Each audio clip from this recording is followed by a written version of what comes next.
Okay, great. Over to you, Rosie. Thanks so much. Thank you, Susan.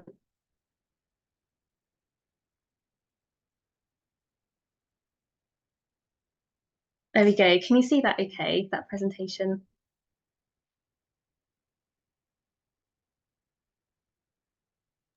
That's great. Thank you. Fantastic. So yeah, firstly, thank you very much, Susan, and thank you to the ANT team for having me present this topic this evening.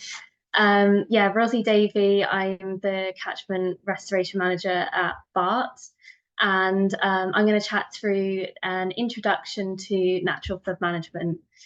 So I'm going to go through some examples, a bit of a background first to what natural flood management is, some examples and case studies of where we've used it throughout the Bristol Avon catchment.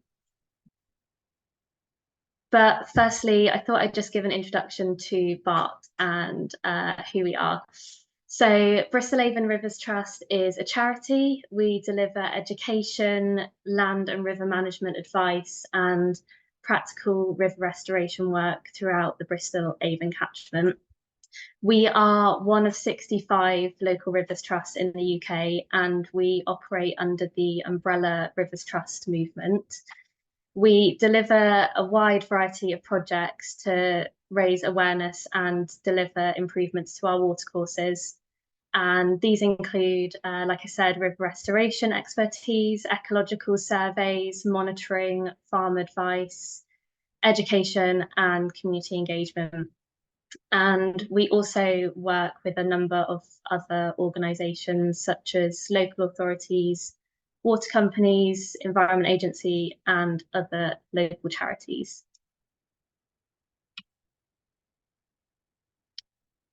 Natural flood management, why? So when presenting other topics, we tend to start with a background of the state of our rivers. So we talk about water quality impacts, habitat impacts, biodiversity. And I thought, how do I justify natural flood management in the Bristol Avon? And I thought, to be honest, we pretty much need to just look out the window over the past couple of weeks and the vast amount of rain that we've had.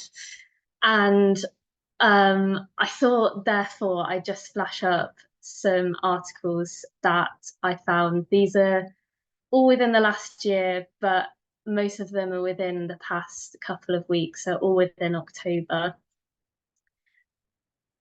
and really show the devastating impacts and the rain that we have had locally.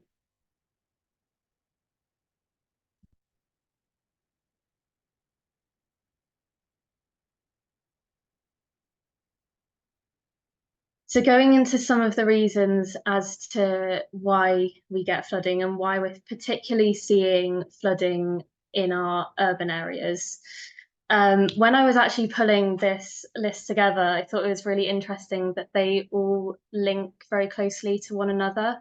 So firstly, thinking about population increase, that has really caused an increase in pressure of needing new housing and new infrastructure. So with that, we have had a change in land use. Loss of fields, green space, woodlands have resulted in changing land use into these housings and new infrastructure. And the reason why this can cause increased flooding, particularly in urban areas, or increased flooding in rivers, is that it links all the way back to the water cycle. So I've got an image there on this slide showing the basic water cycle. And what we can see here is that say there's a town or some village or some new housing built in that area. And originally, if it had been a field, you would have had this infiltration. So you would have had soil that can water when it rains, it can go into the soil, be held in the soil, slowly seep down through groundwater into our rivers or eventually into the sea. Once we have a hard surface, so a urban environment, housing, roads, this obviously removes that soil and that lovely green space. And what that does is it means that you don't have that infiltration, and then water flows directly into our rivers or onto roads and then eventually into rivers. You have increased, they call it overland flow here, but surface water flow, overland flow. So we have lots of water on the surface of our ground that pretty much has nowhere to go if our rivers are also pretty full with rain. Going down, intensive farming, again, links to population increase, and farming has had to become more intensive to keep up with the growing population. But also just a note to say that farming has had to become more intensive to also make money because, for example, in the recession, farmers have needed to produce more food in order to make money to survive.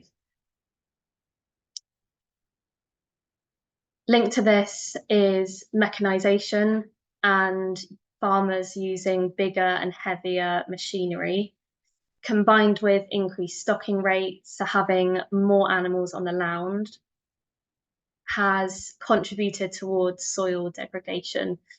So compaction of soil is a big issue and is something that can be caused by those things. It results in less infiltration. So similar to those hard urban areas, if you have soil that's compacting and compacting and compacting down, it won't have that function of infiltration. It will then have more overland flow and surface runoff. And additionally, with soil degradation is the loss of soil as well from a field. So where we get that overland flow on fields, particularly bare soils, that water moving across the land can take the soil with it as well. So we often see a impact on river water quality and habitat availability. And the soil can impact water quality by carrying a higher suspended sediment load and also carrying nutrients with it. So if that soil has been spread by fertilizer recently, then that soil will carry that nitrate and phosphate down into the watercourse. And those fish and invertebrate species that can't tolerate higher nutrient environments, you won't find them in those rivers. Additionally, the increased sediment can smother gravels and the riverbed, which means that invertebrates rely on these environments and also fish rely on them to spawn. So it's really important that we have those clean gravels for wildlife. Field drainage. So a wet field isn't very productive. Having large areas of boggy ground and braided river systems through a field, or even a wiggly meandering river through a field, doesn't lend itself to efficient farming. So historically, water has been drained from fields, and you often see a ditch wet network within a hedgerow bordering round a field, and field drainage underneath the ground to get water as quickly as possible away from the valuable farming land onto the river network. And this links with channel management. So our channels have become very linear, very straight. They've been straightened to make way for all of these things that humans have wanted to do or needed to do. And in doing that, they've become straight, they've become in size. So they, particularly in the Bristol Avon catchment, we see them increasingly deepen as water is moving very quickly through. It's scouring the bottom of that bed and eroding the channel and deepening that channel. They're therefore becoming disconnected from the floodplain. So they're not having that lovely link of water building up within the river and then seeping out into the banks onto the surrounding floodplain, creating that lovely wetland habitat that's actually in that image there that I can see on the screen. And this combined, all of these things mean that rivers are flowing as quickly as possible towards the next village, town, or city. So what can we do to help reduce flood risk? And I've brought a couple of definitions of what natural flood management is. Both of those references there, SEPA NFM guide and the Syria NFM guide, are excellent. I would definitely advise checking them out. You can just Google them and find them online. The SEPA one is obviously Scottish related, but has really nice case studies in there, and yeah, would recommend having a browse. The Syria one is pretty much an NFM Bible. It's wonderful. It has really nice graphics and really interesting, detailed case studies for design. So yeah, would totally recommend both of those. So what is natural flood management? I like the really simple definition of working with nature and natural processes to reduce flood risk / flood peak. And it best functions at catchment scales. So I've included this diagram. This is from the Syria guide. And I really like this diagram because what it shows is that lots of small interventions across a landscape all work together to reduce the peak flow of high rainfall events. And NFM has multiple benefits. And I'll go into a lot of these in some case studies and the additional benefits that these measures can provide other than reducing flood risk. But for the purposes of flood risk, all of these interventions generally provide a function of increased infiltration, so encouraging that water to seep into the ground, slowing the flow, whether that's slowing the flow across the land or within the channel, within a watercourse, storing water, again, storing water within a channel or on land, or holding back sediment. I just mentioned reducing the peak as part of definition, and I just flashed up this diagram. Apologies, it's a little bit blurry, but the lines are the most important thing. So what this shows is the side axis here is river levels, and the bottom axis is time. And we're saying at 0 hours there is going to be a storm event, and we're going to have lots of rain. And this solid black line is river without NFM, so no interventions are within this catchment. And you can see that the river level rises very quickly, it peaks, and then it falls very quickly back to normal levels. Then we've got an alternative scenario with a dotted line, which is river with NFM. So within this catchment, there are multiple NFM interventions. You could say this catchment, for example, is what we're looking at in this dotted line. And that has a slower peak. So the line is gradually rising and rising. It rises later, so water is taking longer to get into the channel. It then hits a lower peak, and then it slowly decreases down as well. So I just like this diagram because it's very simple, and it kind of justifies NFM and the purpose and the aims behind some of these interventions. Okay, so now we're going to get into some examples of natural flood management and look at them in a little bit more detail. Good land management and soil practices. So good land management reduces soil compaction, increases infiltration, and reduces surface water runoff rates. That's what we're trying to achieve with all of these opportunities. And I've broken it down into 3 different categories. So we've got a change in farm practice. Cover crops. So that's having a crop on a arable field that isn't there for the purpose of or for the planned farm. So for example, having some peas as a cover crop over winter is super beneficial for holding and locking soil onto the land. Contour ploughing, so that is ploughing across a slope rather than down a slope, or even moving machinery across a slope rather than down. And in this image, say if you were ploughing or even driving a vehicle down this slope here, these gullies of water on flow pathways would very quickly find that vehicle track and move from A to B very quickly down into this area and then eventually down into a river. So it's very beneficial to have the cross movement. Reducing compaction. So going back to those initial impacts, reducing stocking density or using lower pressure vehicles.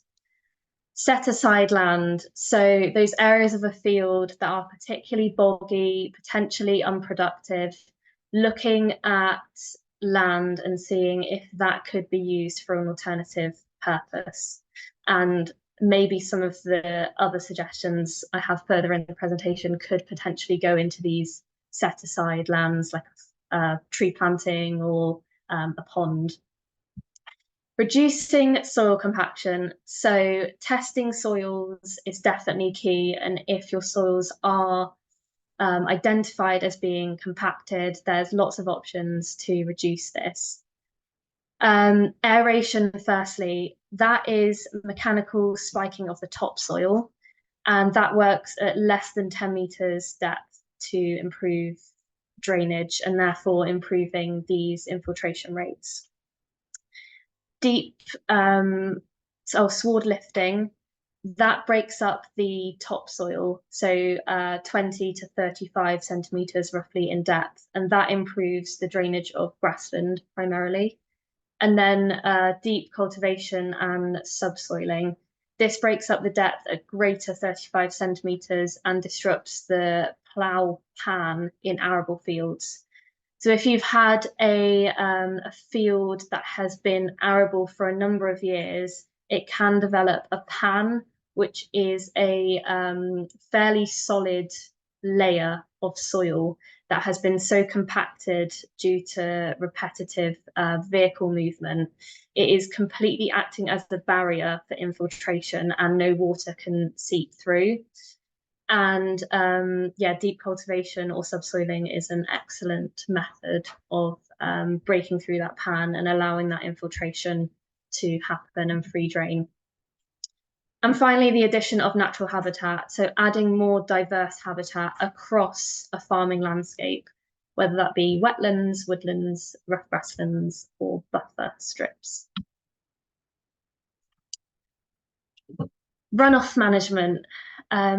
These are all relevant interventions where we have a flow pathway coming across land or track or road or something. So you've got water moving across your land. And some of them interrupt the flow. So they stop the flow and slow it. And then others store water. So they're in the flow pathway's course and water flows into them and they are temporarily stored in that area. Cross drains. So I've actually got a more detailed example of cross drains on the next slide, but it's up here in the corner of the screen. And these function on tracks, roads, farmers' tracks, forestry tracks is where we put them in. And they act as a tiny little lip on that track where you've got water moving down. So in a rainfall event, water's getting onto this track and these track drains intercept the flow. They're built at a slight angle so that the flow then comes across and directed it off and elsewhere. We've put it into a woodland here so that flow can gradually seep down into the woodland and reach the river, dropping out any sediment on its way. and taking a very much slower path than it would straight down the track.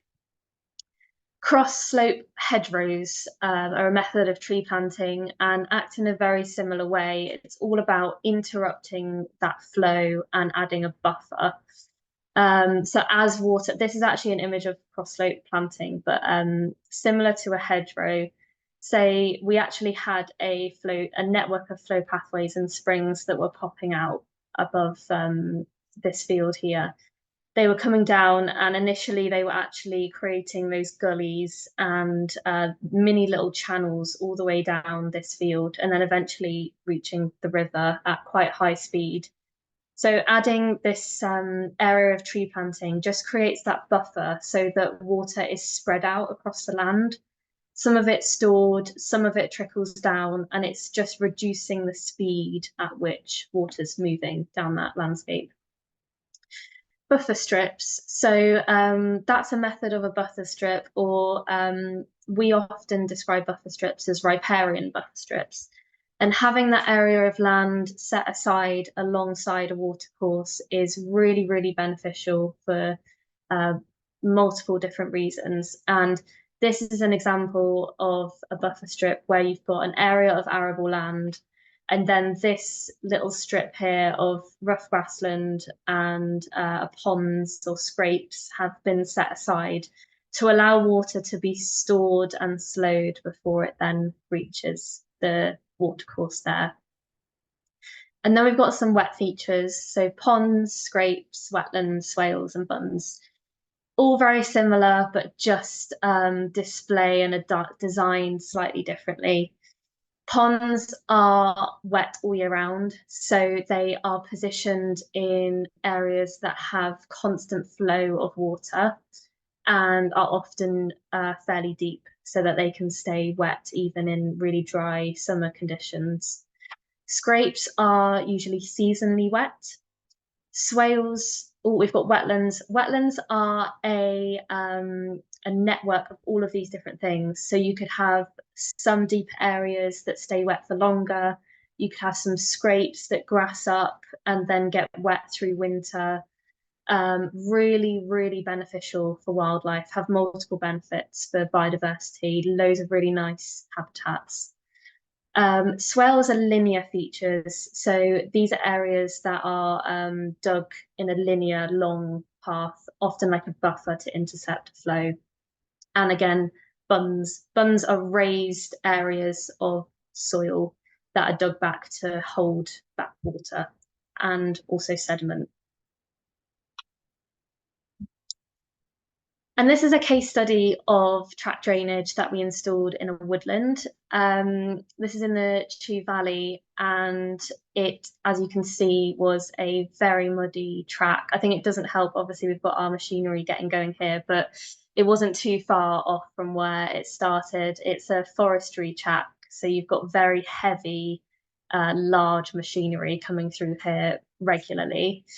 And at the bottom of this slope, just out of view, is a bridge and then the little stream. And that stream was visibly sedimented in this area and was quite nice upstream of this. And you could really see the impact of all of this soil moving down and eventually ending up in the river. So we installed these track drains, and it's really nice to see the network, and you can actually see where the water used to move and has eroded the track here. So the water hits the track drain, it's then diverted off into this grassy woodland area where it will disperse and settle. Yeah, really nice case study. I think we installed 20 of them across the site. Yeah, and continue to monitor them. And this is another case study that links to some of those water storage buffer strip ideas. Again, it's in the headwaters of an actual a tributary in the Chew Valley where we've confirmed salmon are located. So it's a really special river in the Bristol Avon and a real priority for BART and partners to work and improve and protect. The issues, so these photos really show everything that that we were seeing, but you've got a arable field here. The ditch is actually within this hedgerow right at the edge of the clip, the top left corner there. And there was no trees on this side, so that all the hedge was on the other side, the other bank, and all the flow was coming down, kind of gullying and channeling and flowing very quickly, picking up all that soil. You can see the color, it's got suspended sediment in it, then flowing into the river. And it was then flowing through a gridded culvert, which is actually just past this area. So all of this stuff here is then flowing down onto a road that was regularly flooded, and the road would be closed as soon as you'd have a high rainfall event. The cars wouldn't be able to get through, and the council would have to close it. That then adds high maintenance of clearing either the ditch network and also that rill and that culvert to make sure that water is moving as quickly through this area as it can. And then it's impacting the downstream section, because it would then flow across the road, get backed up and head into the valuable Salmon River. So our aims of this project were to reduce sediment and nutrient loading, improve health of the soil, contribute towards reducing highway flooding, creating linking habitat between two historic woodlands. So there's a really valuable historic woodland here, and there was one also behind this shot, and improve quality of harvest for the farmer. And the solution. So this is a before and after shot, and really shows the impact of our work and the NFM project. So yeah, as pointed out by the arrow, the location of the headwater stream is within this side of the hedgerow. We created a buffer strip with the farmer. So he said, actually, you know, I drive over this area, I don't really get much crop from it. It's super boggy, it's waterlogged. Let's set it aside. So the landowner created a 10 to 15 meter buffer where he does not drive vehicles and does not set any crop in at all. It is left to wildlife and NFM. 5 bunded scrapes were installed in a series. So I believe this was the first one, and there are 4 more to follow, to capture the runoff periodically through the field. And you can see the water being stored there effectively behind that bund. The farmer also changed some of his management techniques. So opposed to ploughing down slope, which you can see all of the crops are lined up downhill, he now subsoils. So less ploughing, less compaction and heavy machinery. And he also plants an overwintering crop. And that's, I think, a majority of the issue that we were seeing here was that a lot of soil was being transported in the winter when we had lots of rain, and there was no crop to hold with roots and hold that soil in place. So it was all ending up down here and then eventually into the river. And the farmer was actually losing his fertilizer, and that was costing him money because he was then having to reapply when we had rain again. So he changes his practice as well, which has found to be very beneficial to crop health and production, and then of course the wider benefit of NFM and biodiversity benefit. And finally, we planted a 400-meter native hedgerow across this side of the river. So that's to again add another layer to that buffer, and also try and intercept some of the flow and slow it down there. I think the transformation is really incredible. It's an absolutely beautiful site. You've got wildlife flourishing, just so many different plants and animals that we would never have seen in that before photo. So it's a wonderful case study, and we're working on replicating it across the whole of the catchment. So yeah, a really nice example to share.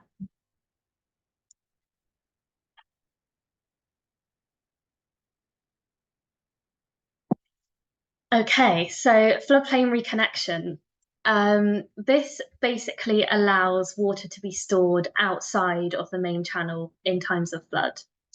So it's usually delivered alongside other interventions. So we often see a wider restoration project where you've got elements of floodplain reconnection, where that water is being allowed to spill outside of the channel and to be stored on the floodplain. But it could also be delivered alongside woodland planting, large woody debris, ponds and scrapes. So adding that real habitat and morphological diversity. And stage 0 is a type of floodplain reconnection. And I'm not going to play this because I don't think we've got time and I've got lots more to share. But would highly urge you to take a look at a recent case study that's just been published. It's by the National Trust and it's at Holmneycote Estate in Somerset. And they've just published this video this week. I've seen it popping around, and they visited it a year on, and the results absolutely incredible. It's an amazing boggy 1 kilometre stretch of river that's holding so much water, and got amazing habitat and biodiversity. So yeah, one to check out.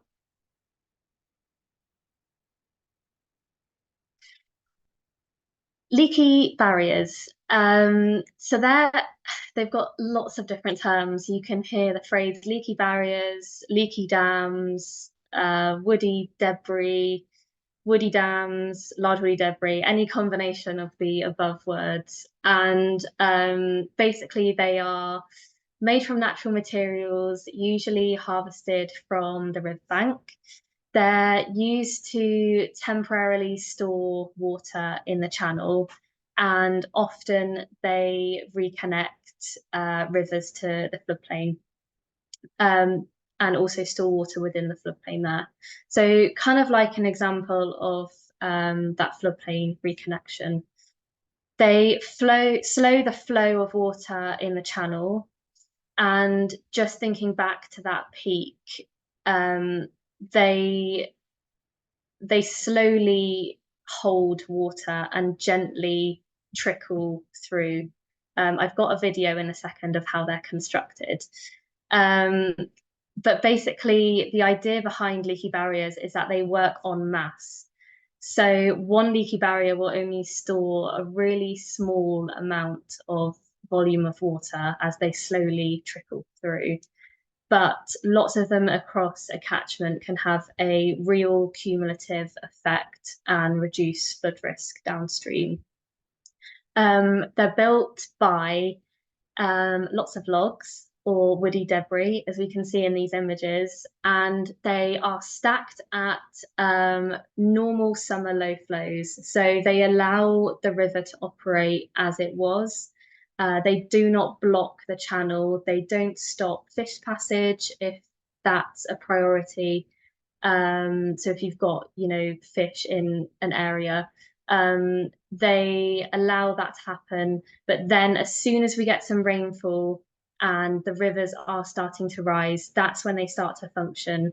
And you get water slowly trickling through all of that woody debris at a much, much slower pace than when it would just be moving quickly through. And that image at the top there on the top left shows that they can be used on overland flow pathways as well. So if you've got a flow pathway, I mean, this is quite a considerable one across a field, woody debris can be really effective of slowing the flow. And these can be placed on the ground completely and tied in there. So we're not worrying about fish within the middle of a field, luckily. So they can be placed directly in the flow pathway, hold it back, push it, spread it across the land really, really well. And within a channel, they have multiple geomorphological benefits as well. They are beneficial to water quality. They can hold back silt and that nutrient load. So silt gets captured behind the barrier there and prevents it from moving downstream if you've got excessive addition of soil or sediment. And they also add deeper pools. So on the back end of the leaky dam, where the water is then trickling through and dropping down, they can begin to scour and erode the bed and add deeper pools, which are really valuable to fish, particularly in these low flows. If we've got, I mean, the opposite to thinking about flooding and potential drought conditions, these deeper pools are super valuable for fish, so they have somewhere to survive. And this is a little video of a time lapse of us constructing a leaky dam.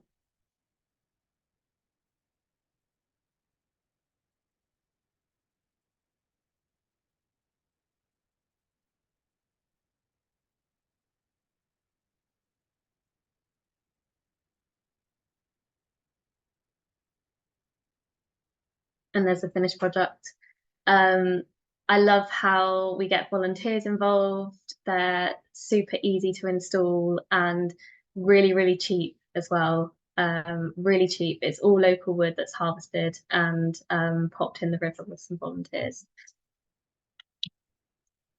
Tree planting. So I thought I couldn't do a presentation with Avon these trees of course, without talking about trees. So they're really beneficial to natural flood management, and some examples could be woodland creation, cross slope planting, and riparian or floodplain woodlands, so planting right near the river. The benefits are interception, so the leaves and the tree canopies can actually intercept and hold water, gradually letting it drop and reach the ground, reducing runoff and increasing surface roughness. So that is where, again, you've got this buffer, you've got something for water to hit and slow it down as it's coming down a landscape, and increasing infiltration. So tree roots can actually reduce compaction because they're wiggling and they're growing and they're doing their thing underneath the soil. And that can aerate the soil and increase water movement through it and allow infiltration. So finally, I thought I'd just quickly introduce a case study, which is one of the larger projects we're working on. It's named Resilient Frome and based within the Bristol Frome subcatchment of the Bristol Avon. So it's located here. The Frome flows from South Gloucestershire all the way through multiple towns and then into the city of Bristol. It then reaches around here and flows underground, so under the main city in a culvert, and then heads into the harbour. So it's got multiple challenges. It's got the pressures from a real rural upper catchment, lots of farmland, down into the pressures of an urban catchment, and that built up environment that we were talking about. So a real focus for local partners and particularly the local authorities, the water company, the Environment Agency, for reducing flooding in this catchment. And the Resilient Frome project is a Defra funded project. It's part of the £200 million Flood and Coastal Innovation Programme, which is managed by the Environment Agency. BART are delivery partners on the NFM workstream. So we are delivering NFM on the ground as part of this project. And it's funded and by the Resilient Frome Partnership, which are the logos there: Bristol City Council, South Gloucestershire Council, Wessex Water and the Environment Agency. So we've delivered lots of work through this programme and are continuing to do so until 2027, this project is running to. But to just give one final case study of a really successful natural flood management project that we've had in quite an urban area is on this river here. So it's a tributary of the Stoke Brook, which throws in Bradley Stoke in South Gloucestershire.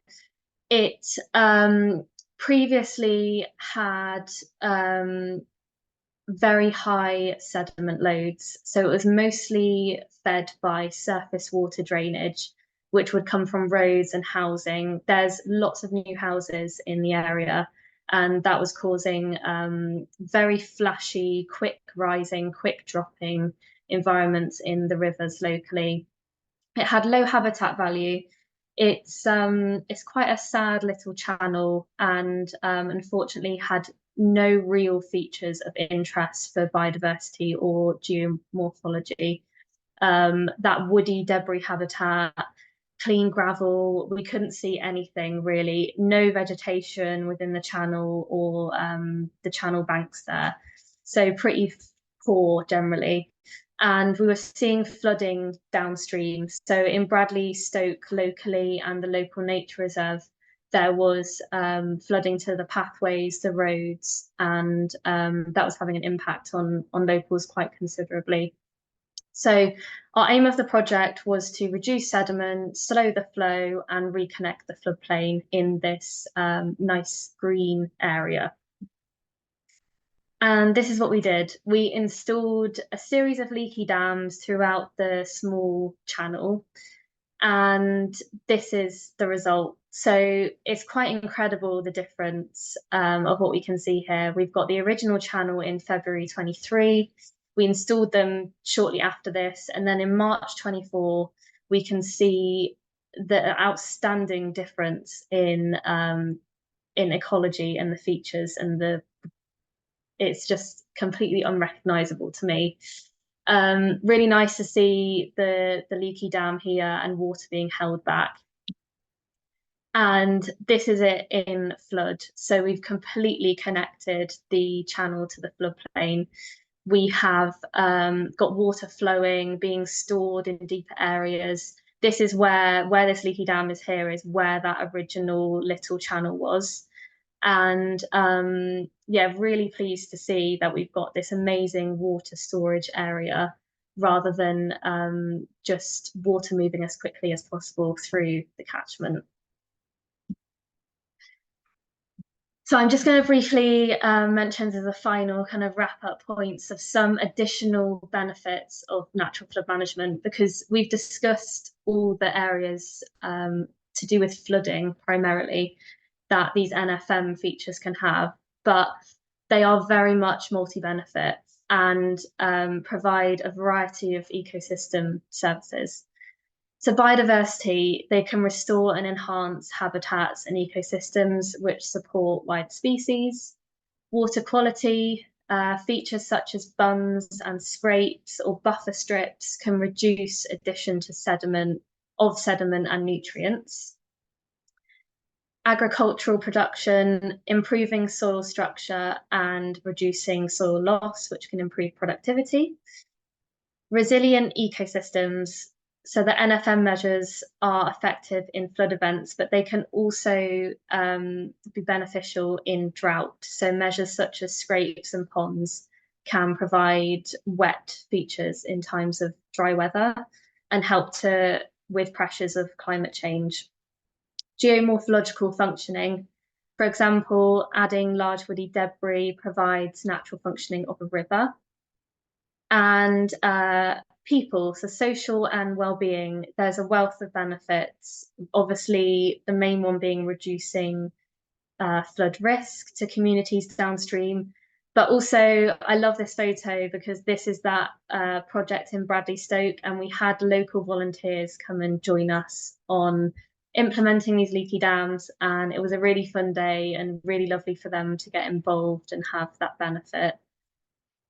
And finally, adding new areas of habitats in wildlife in public spaces for people to enjoy, such as this lovely pond.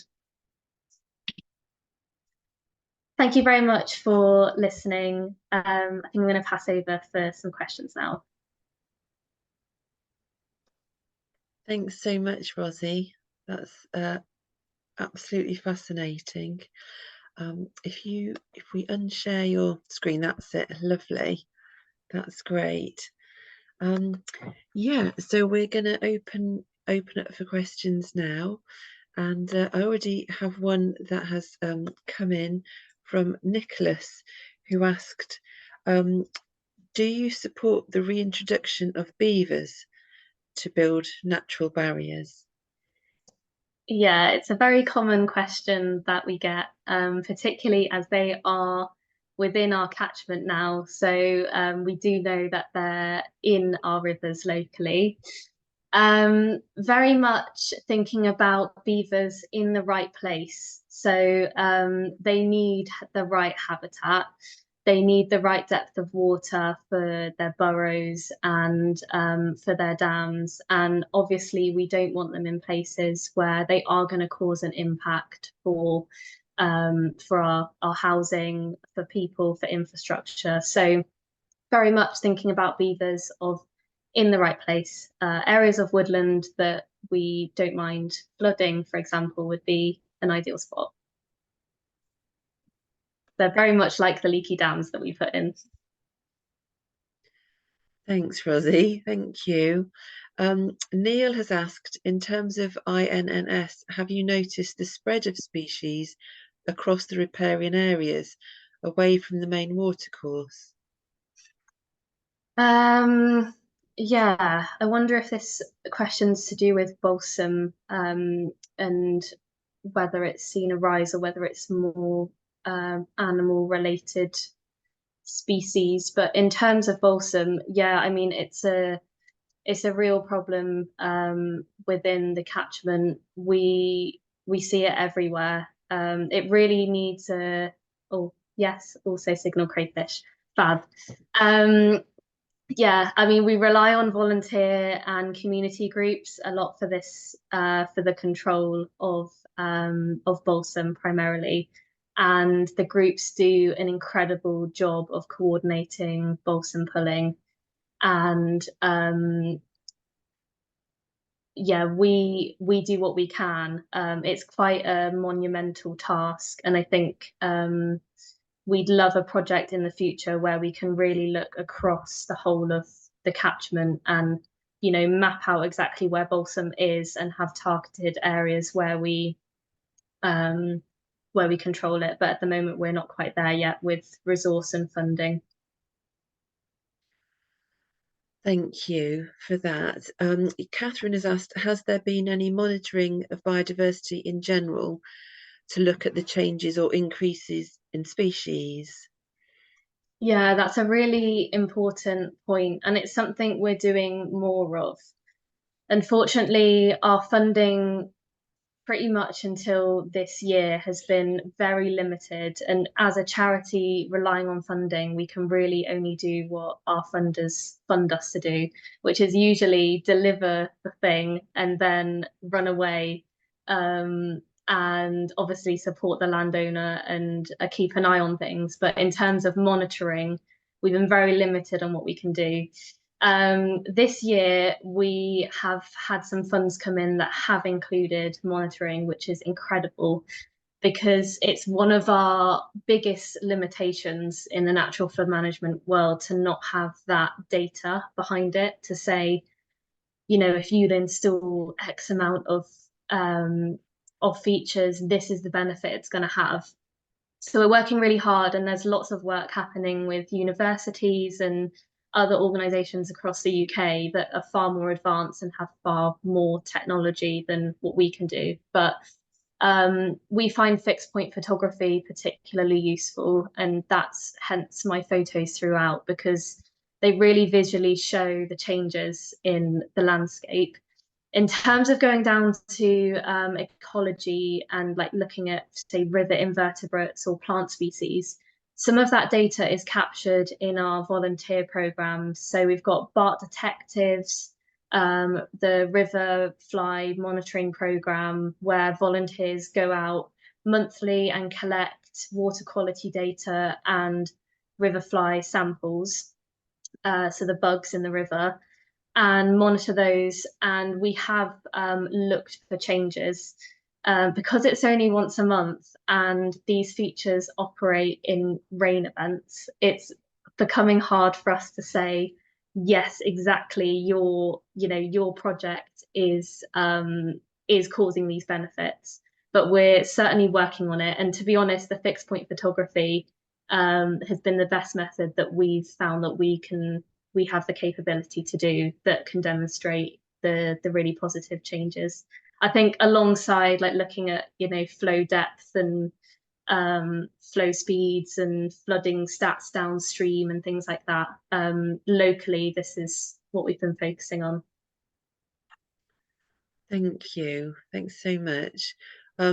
Louisa has asked, well, Louisa says, I recently heard the manager of Belmont Estate give a talk, and he mentioned that the Environment Agency did not want to take the risk for any effects of slowing flow in a drain on their land. The estate has now introduced scrapes but had to underwrite the work. What has been BART's experience of this? Does it affect uptake of NFM? Yeah, so the work at Belmont Estate is an incredible case study as well. If you haven't heard of it, would really say have a Google of the work that they've done down there, because again, it's near Nailsea and near Bristol, so it's really local and really incredible site. The benefits that they've brought and the changes.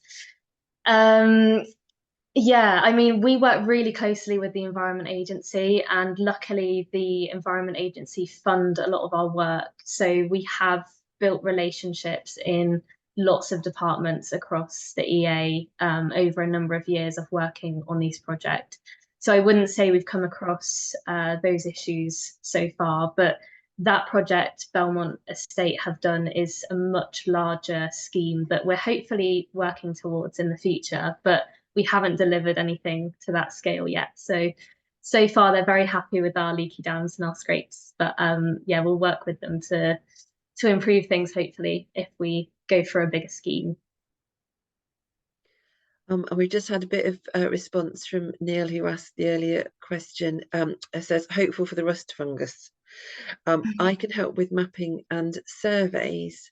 If people do want to get involved with offering mapping, surveying, volunteering and supporting the work, how can people best make contact with the trust to Yeah, so my direct email is Rozy at Bristol Avon Rivers Trust.org. Luckily, it'll be on the first slide of the recording, so you can catch it when that's sent out.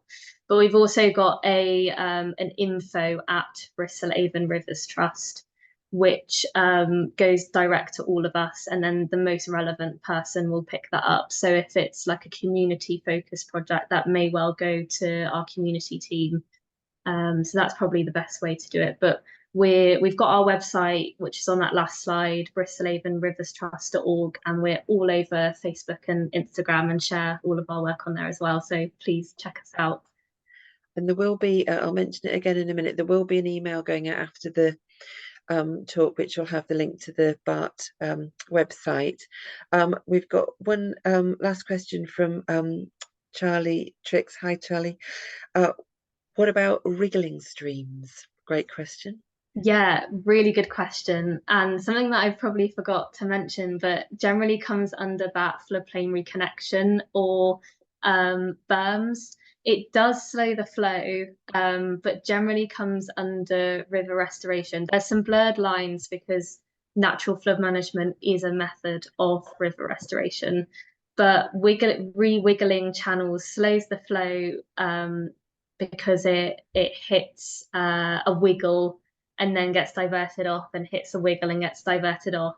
But it has greater geomorphological benefits with reintroducing all the natural processes, depositing silt, creating those deeper pools, everything that we want to see in a river. So yeah, really good point. I'll add that to my slides for next time as well. Thanks, Charlie. Right, well, unless anyone has any final questions, I'm just watching out for the chat or for hands. But that was a great bunch of questions and yeah, really, really helpful talk, Rozy. Thank you so much. Um, just to wrap up, to let people know, as I said, that there will be an email going out this evening just to follow on with a link to the Bristol Avon Rivers Trust website. So please do check that out and follow up with things that you've heard from Rozy today, especially if you want to get involved. Lots of fantastic feedback coming in on the chat. There will also be a feedback form if anyone would like to fill in the form about the event and any ideas for the future or ways we can improve these events. Please do let us know. Our next online talk is on the 13th of November, so Wednesday evening again, on veteran trees. So please do join us if you'd like to hear more about that. And there will be other ways you can support Avon Needs Trees on the email as well, whether you want to get involved volunteering. We've got all the volunteering work with hedgerow planting and tree planting across our sites coming up this winter. If you can help us find more land or spread the word, raise money through fundraising, all the links are on that email that will be coming out. So yeah, and this talk has been recorded, as you know, and that should be appearing on our website in the next week. So if you want to listen to it again and check any of the details or share it with friends, please do that. On our website, we have a section in the Get Involved section where we have all the videos of our past online events, everything from pollinators to water voles and ancient woodlands. It's all up there. There's a lovely selection there now. So we really do like offering these talks. Thanks everyone for coming along. Thank you again, Rozy. Thanks for all the fantastic feedback. I hope you can see that, Rozy. And yeah, have a lovely rest of the evening, everybody. Thank you. Take care. Bye-bye. Thank you.